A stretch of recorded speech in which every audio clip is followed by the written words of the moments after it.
नमस्कार, आप देख रहे हैं सी न्यूज भारत और मैं हूं आपके साथ ज्योति अरोरा। वक्त हो गया है बुलेटिन का, जिसमें हम जानेंगे कि किसने वृक्ष दिवस तथा होली मिलन समारोह का किया आयोजन और रिटर्निंग ऑफिसर द्वारा किन सदस्यों का कराया गया चुनाव। इन सभी खबरों को जानेंगे विस्तार से। कैप्टन सुरेंद्र सिंह यादव उर्फ बॉक्सी लंबे समय से बुंदेलखंड राज्य निर्माण में आंदोलन से जुड़े हुए हैं। उन्होंने बुंदेलखंड राज्य निर्माण की मांग को और बुलंद करने के उद्देश्य के लिए बुंदेलखंड राज्य, जिसकी प्रस्तावित राजधानी रामराजा सरकार की नगरी ओरछा, राज्य का नक्शा और झंडे को विश्व के सबसे ऊंचे पर्वत एवरेस्ट की चोटी पर फहराने का संकल्प लिया है। बॉक्सी जी जब सैनिक स्कूल में पढ़ते थे, तभी से उनको एवरेस्ट माउंटेन की चोटी को फतेह करने की थी। इसके लिए उन्होंने देश के सर्वश्रेष्ठ पर्वतारोहण संस्थान Nehru Institute of Mountaineering Uttarkashi से ए ग्रेड से अपना पर्वतारोहण का कोर्स पूरा किया। 2 साल चली कड़ी ट्रेनिंग को पूरा करके वो एवरेस्ट जाने को तैयार हैं। बॉक्सी जी कमर्शियल पायलट हैं। वो जब प्लेन उड़ाते थे तो ऊपर से दिखने वाले पहाड़ों की चोटियां उन्हें काफी आकर्षित करती थी। बुंदेलखंड निर्माण मोर्चा की ओर से बड़ी संख्या में बुंदेली योद्धाओं ने बॉक्सी को झंडा सौंपते हुए उनकी सफलता की कामना के साथ साथ उनको फूल मालाओं से लाद दिया। बॉक्सी ने मोर्चा को आश्वासन दिया है कि एवरेस्ट फतेह कर लौटने के बाद बुंदेली आंदोलन में पूर्ण सहयोग प्रदान करेंगे। आज क्या किया गया? देखिए, हमारे बीच के हमारे छोटे भाई कैप्टन सुरेंद्र सिंह और बॉक्सी साहब हमारे बुंदेलखंड के पहले योद्धा हैं जो एवरेस्ट की चोटी को फतेह करने जा रहे हैं। एवरेस्ट की चोटी पर तिरंगा तो सारे लोग लहराते हैं, आप भी लहराएंगे, लेकिन उसके साथ बुंदेलखंड राज्य निर्माण की मांग और बुंदेलखंड का प्रस्तावित जो भूभाग है बुंदेलखंड राज्य निर्माण का, उसका नक्शा और मैप में एक झंडे के साथ आप लेके जा रहे हैं। हमारे बुंदेलखंड का झंडा भी आप एवरेस्ट में लहराने का कार्य करने वाले हैं। हम लोग की शुभकामनाएं हैं। हम लोग अभी प्रार्थना करेंगे सुरेंद्र सिंह बॉक्सी साहब के लिए कि आप वहाँ पहुँचें, बुंदेलखंड का और पूरे देश का नाम ऊंचा करें। ये जब छोटे थे तो ये इनकी शिक्षा सैनिक स्कूल से शुरू हुई, फिर ये बीकेडी में पढ़े हैं। ये कमर्शियल पायलट हैं, जहाज उड़ाया करते थे, लेकिन इनमें जुनून था कि हमें जाना है, हमें एवरेस्ट जाना है। आखिर आज वो दिन आ गया जब 31 तारीख को आपको वहाँ पहुँचना है काठमांडू, और काठमांडू से इनकी यात्रा प्रारंभ होगी। हम सारे बुंदेलखंड वासियों की, बुंदेलखंड के हर नागरिक की, बुंदेलखंड के हर बच्चे की, महिला की, पुरुष की, सबकी भावनाएं आपके साथ हैं सुरेंद्र भाई कि आप फतेह होके आएँ। आप बुंदेलखंड का झंडा एवरेस्ट पे जब लगाएं और जब आपकी फ़ोटो वहाँ से आए तो हम लोगों का सीना चौड़ा हो जाएगा ये देख कर के हमारे बीच का भाई आज चोटी तो फतेह कर ही रहा है, साथ ही उसने बुंदेलखंड को बिसारा नहीं है। एक लंबे समय से आप बुंदेलखंड राज्य निर्माण के साथ जुड़े रहे हैं, बुंदेलखंड का राज्य निर्माण का कार्य करते रहे हैं और आगे भी भविष्य में जब ये लौट के आएंगे तो और सक्रियता से ये कार्य करते नजर आएंगे। ख्याल आया कि बुंदेलखंड का झंडा देखिए, मैं बुंदेलखंड का निवासी हूँ, किसान का बेटा हूँ और यहाँ पर कितनी दुश्वारियाँ हैं विकास की। यहाँ पर अगर आप देखें चारों तरफ तो विकास कहीं दिखाई नहीं देता है। बेरोजगारी चरम पर है और ये आपको पता है कि जितना छोटा परिवार होता है आप अच्छी तरह से उसको मैनेज कर सकते हैं। ऐसे ही स्टेट के अगर आपको अच्छा एडमिनिस्ट्रेशन चाहिए है तो छोटे राज्य बनना बहुत ज़रूरी है। बुंदेलखंड की हमारी जैसे भाषाओं के अनुसार राज्यों का निर्माण हुआ था। आज़ादी से पहले से ही बुंदेलखंड राज्य निर्माण की मांग चलती चली आ रही है और इसी मांग को बुलंद करने के लिए मैंने संकल्प लिया है कि बुंदेलखंड का झंडा, बुंदेलखंड राज्य निर्माण की मांग को मैं एवरेस्ट पर्वत तक लेके जाऊं, जिससे जो बहरी गूंगी सरकारें हैं वो किसी भी दल की हो, हमारे बुंदेलखंड के राज्य को जल्दी से जल्दी बनाएं। और इसी संकल्प के साथ मैं एवरेस्ट पर चढ़ने जा रहा हूं, जिससे जल्दी से हमारे राज्य का निर्माण हो सके। Bureau report Jhansi. झांसी में मदर टेरेसा कॉन्वेंट स्कूल वीरांगना नगर पर सतीश चंद्र श्रीवास्तव एडवोकेट की अध्यक्षता एवं राहुल सक्सेना, अनंत कुमार सक्सेना, चार्टर अध्यक्ष लॉयंस क्लब झांसी सेवा झांसी के मुख्य अतिथि में वृक्ष दिवस और होली मिलन समारोह का आयोजन किया गया। मनोज सेन, दिनेश भारती द्वारा मुख्य अतिथियों का स्वागत किया गया। शिक्षिका रीता और एकता द्वारा सरस्वती वंदना प्रस्तुत की गई। वक्ताओं ने बढ़ते प्रदूषण को रोकने के लिए ज्यादा से ज्यादा वृक्ष लगाने और उन्हें उचित रखरखाव करने के लिए, नियमित रूप से पानी देने के लिए और जानवरों से पेड़ों की सुरक्षा करने, बढ़ते कोरोना के बचाव के लिए और पानी को सुरक्षित और संरक्षित बनाने के लिए जागरूक किया।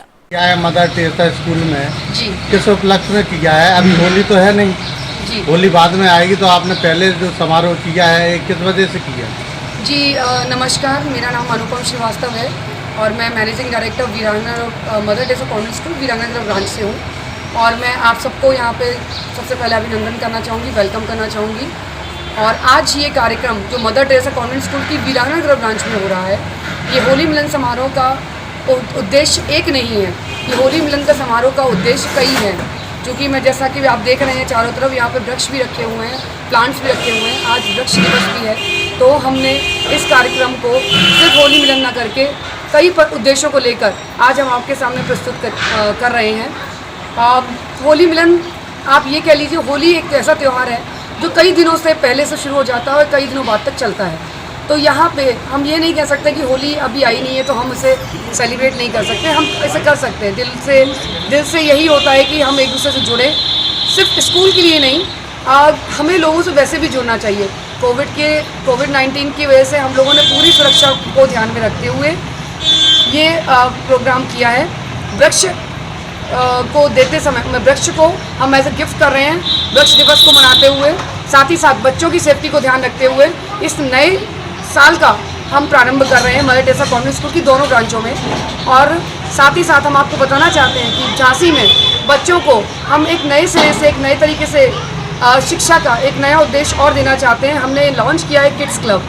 किड्स क्लब बेसिकली बच्चों की फाइन मोटर स्किल जो हाथों में होती है, साथ ही साथ उनकी ब्रेन को इम्प्रूव करने के लिए हमने पजल्स, टॉयज़, गेमिंग के थ्रू बच्चों को सिखाने का एक नया प्रोसेस स्टार्ट किया है। साथ ही साथ समर कैंप हमने ऑर्गेनाइज़ किया उन बच्चों के लिए जिनको स्टेज नहीं मिलता, अनप्रिविलेज बच्चों, उनको यहाँ मौका देंगे हम कि वो यहाँ आएँ, यहाँ हमसे सीखें, बहुत ही कम फीस में यहाँ से सीखें और उनको हम एक स्टेज देंगे। जब वो अपना कैंप पूरा करेंगे उनको एक स्टेज देंगे कि वो अपने जो उन्होंने सीखा है उसको वो एक बेहतर तरीके से प्रेजेंट कर सके। साथ ही साथ हम आपको बताना चाहते हैं कि बच्चों की शिक्षा को ध्यान में रखते हुए, चूँकि कोविड की वजह से साल भर बच्चों ने पढ़ाई नहीं करी, उनके उद्देश्य को ध्यान में रखते हुए सारा आकाश कोचिंग सेंटर हम दोनों राज्यों में शुरू करने वाले हैं। Bureau report, Jhansi.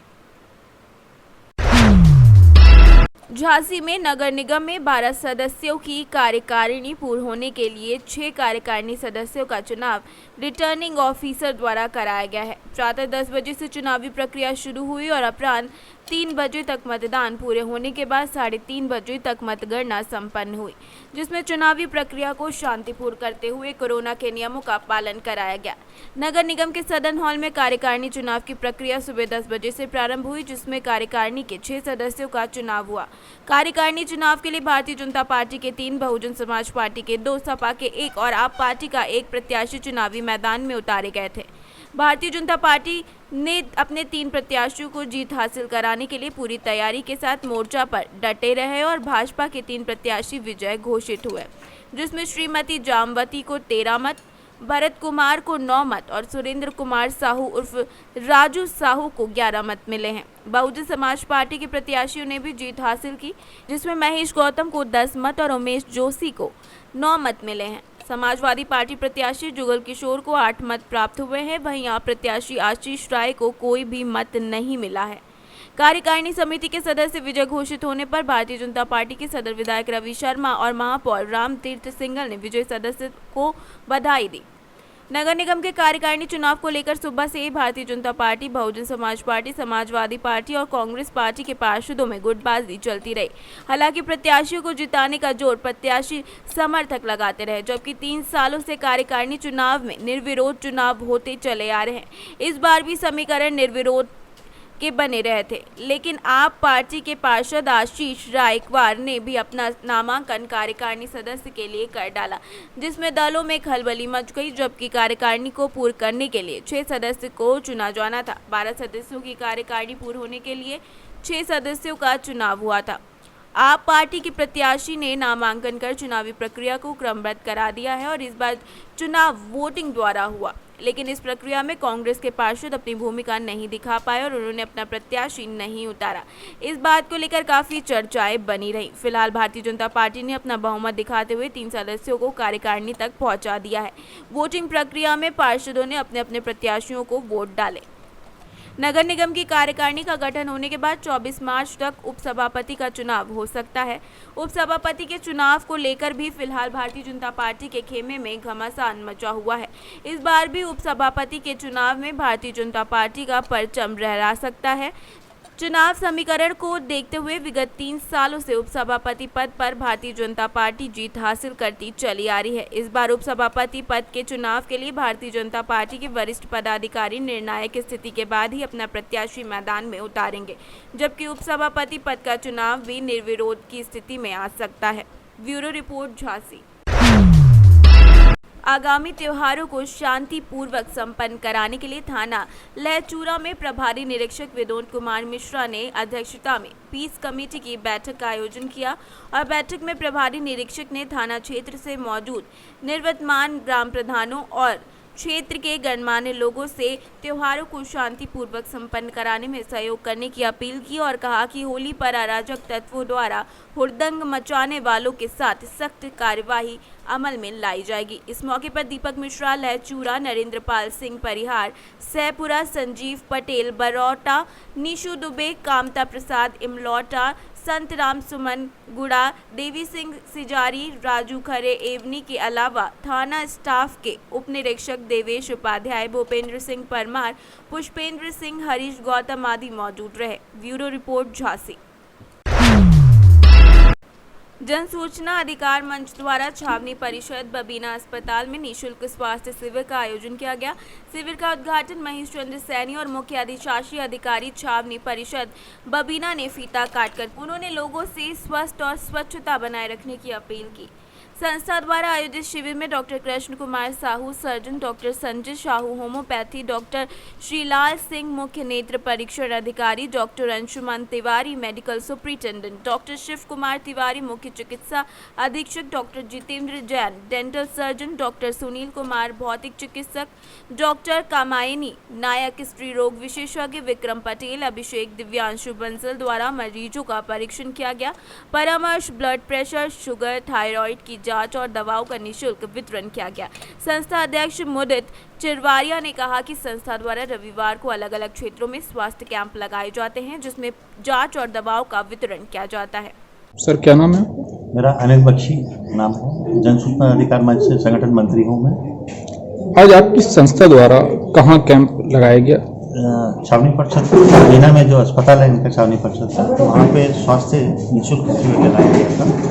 उसमें डॉक्टर के साहू थे, डॉक्टर संजय साहू आए थे और डॉक्टर तिवारी, अशोक तिवारी जी जो है छावनी परिषद के डॉक्टर थे। CHS से भी कुछ डॉक्टर्स लोग आए थे जिन्होंने यहाँ पे स्वास्थ्य परीक्षण वगैरह किया, लोगों को निःशुल्क दवाइयाँ वगैरह बांटी गई और शुगर की और BP वगैरह की जाँच की गई। सर क्या नाम है आपका? डॉक्टर अशोक कुमार तिवारी। सर छावनी परिषद बबीना में जो स्वास्थ्य कैंप लगाया गया, किस संस्था द्वारा लगाया गया, क्या रिजल्ट आया सामने? जन सूचना अधिकार मंच के द्वारा लगाया गया और यहाँ की जनता को इस तरीके के कैंप से काफ़ी फ़ायदा हुआ। जो ब्लड प्रेशर और शुगर के मरीज हैं इनको विशेष रूप से फ़ायदा हुआ और जितने भी यहाँ पर मरीजों की तो पूरी भीड़ ही लगभग आ गई थी और इस वजह से जो है मतलब जनता को काफ़ी इस तरीके के कैंप अगर समय समय पे लगाए जाएंगे तो इससे जनता की काफ़ी भलाई होगी।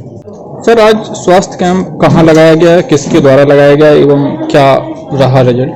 आज स्वास्थ्य कैंप जन सूचना अधिकार मंच के द्वारा बबीना कैंट हॉस्पिटल में लगाया गया। यहाँ पे 120 मरीज देखे गए, शुगर की जांच की गई तथा कुछ दवाइयाँ निःशुल्क बांटी गई। इसमें गरीब लोगों को काफ़ी फायदा हुआ।